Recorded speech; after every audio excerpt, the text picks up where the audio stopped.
Latsar, Bu. Ya. Jadi pada kesempatan kali ini saya ingin mewawancarai Ibu untuk kita saling komunikasi, kemudian menggali informasi tentang tokoh masyarakat yang ada di sini. Sebelumnya saya perkenalkan diri, Bu. Ya. Nama saya Sri Rahayu Rasidin. Kemudian saya mau bertanya kepada Ibu. Ibu namanya siapa ya, Bu? Saya Nengsi Amini. Oh, Ibu Nengsi. Ya. Bagaimana pendapat Ibu tentang negara Indonesia kita ini? Saya ketahui adalah negara Indonesia itu aman, sejahtera, damai.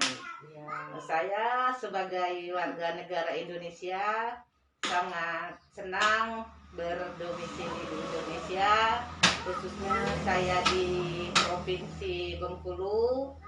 Dan yang saya ketahui, Indonesia itu banyak ragam bahasanya dan sukunya dan budayanya. Nah, selain dari itu, saya bangga dengan saya warga Indonesia. Oh iya. Jadi Ibu bangga ya, Bu, menjadi warga Indonesia ya, Bu? Sangat bangga. Terima kasih atas waktunya, Bu. Ya, sama-sama. Dan beliau mengatakan bahwa beliau bangga menjadi warga Indonesia. Saya sudah ditemani narasumber Mbak Retno Yuliarti. Selamat pagi, Mbak. Selamat pagi. Iya. Pada hari ini kita akan berbincang sedikit mengenai korupsi dan semoga ini dapat bermanfaat untuk kita semua. Begini, Mbak, bagaimana menurut pandangan Mbak mengenai korupsi di Indonesia? Menurut saya, korupsi di Indonesia ini sudah tidak asing lagi terdengar ya. Dari kalangan masyarakat bawah sampai masyarakat atas, itu sudah banyak yang terjerat korupsi di Indonesia. Nah, tapi kita ketahui bahwa hukum korupsi di Indonesia ini belum terlalu adil menurut saya, karena banyak kasus-kasus yang terjadi itu pelanggaran korupsi yang kecil itu dihakimi dengan tidak adil, dengan pelanggaran korupsi yang terjadi di kalangan pejabat yang besar. Gitu. Dan menurut saya korupsi itu juga bukan hanya masalah uang. Korupsi itu bisa dari waktu, dari kedisiplinan kita. Contohnya saja guru. Guru itu memang dia tidak mengurusi tentang keuangan di negara kita, tapi dia selalu datang ke sekolah.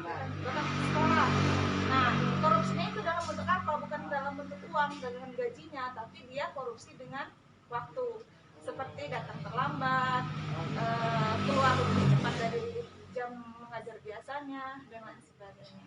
Itu menurut saya. Oh, baik.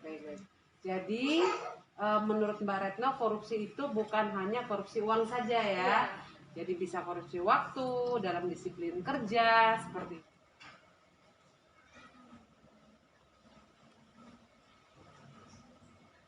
Wawasan kebangsaan merupakan cara pandang kita sebagai warga negara. Dan bangga menjadi warga negara merupakan wujud cinta tanah air terhadap bangsa. Selamat siang Bapak, perkenalkan saya Elma Elviana, CPNS tahun 2021, angkatan 2, golongan 2, gelombang 3. Di sini saya akan mewawancarai Bapak tentang wawasan kebangsaan dan bela negara. Saya pensiunan PNS, nama Asmawan Esos. Bagaimana pendapat Bapak tentang wawasan kebangsaan? Kebangsaan, pemikiran dalam rangka mempertahankan bangsa negara Republik Indonesia dari Sabang sampai Merauke dan kaitan dengan dasar negara Pancasila.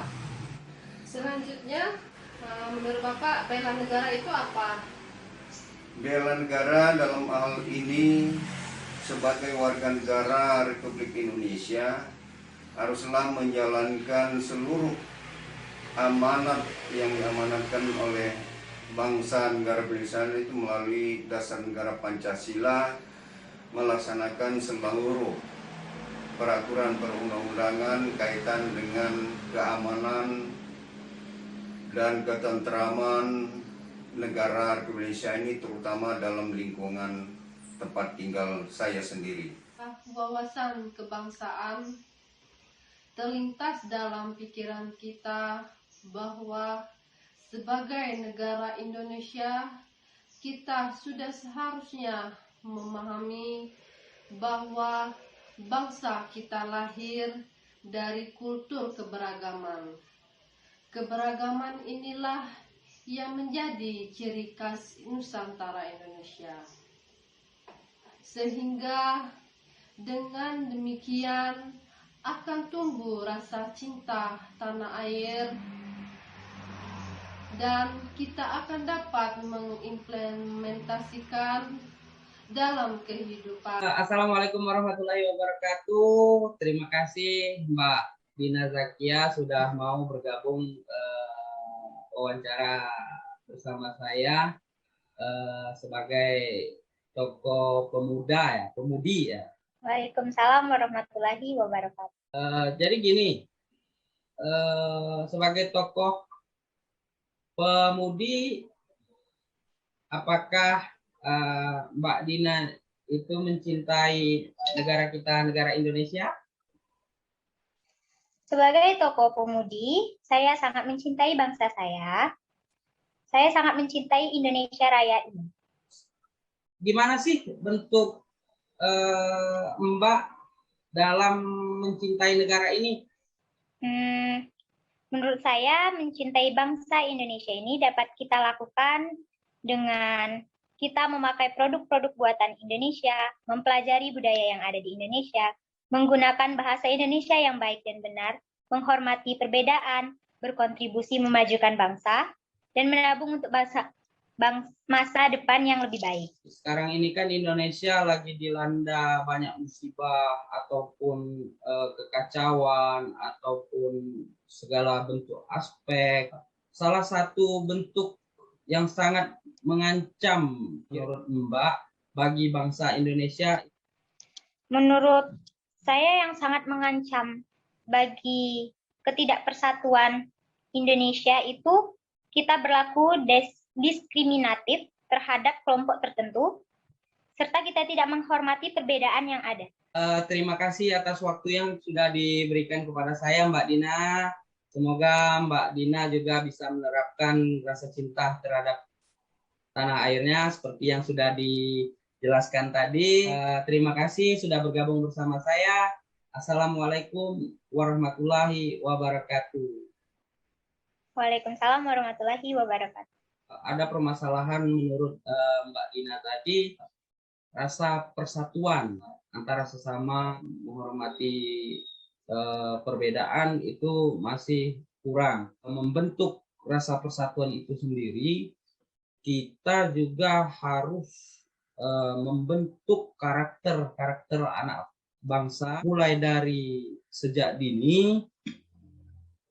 Itu sudah dibentuk rasa cinta terhadap tanah air, sehingga menghormati keberagaman perbedaan antara satu dengan yang lain, sehingga persatuan tersebut semakin erat. Kesimpulannya bahwa rasa persatuan di antara kita sesama warga negara Indonesia itu sangatlah penting untuk